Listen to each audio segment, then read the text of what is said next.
Hi guys, Arthur here from Homeowner DIY. Guys, this is your quick tip of the week.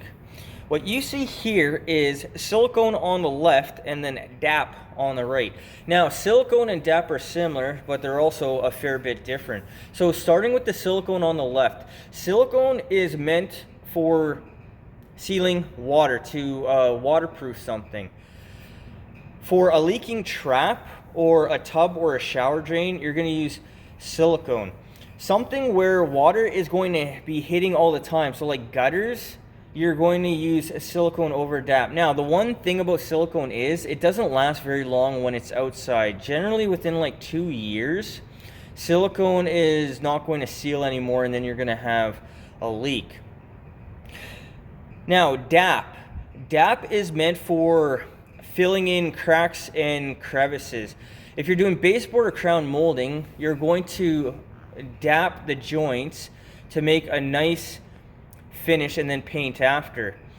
Now, DAP can also get wet. It's technically waterproof, but you're not going to use DAP somewhere where water is going to be hitting all the time. So here it says window, door, siding. Rainwater, mist, spray, that's one thing.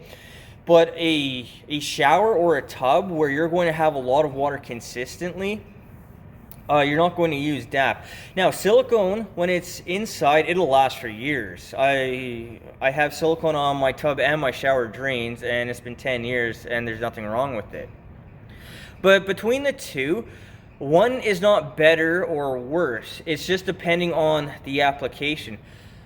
So if you're going to seal something for water, and you know it's going to be getting wet all the time, use silicone.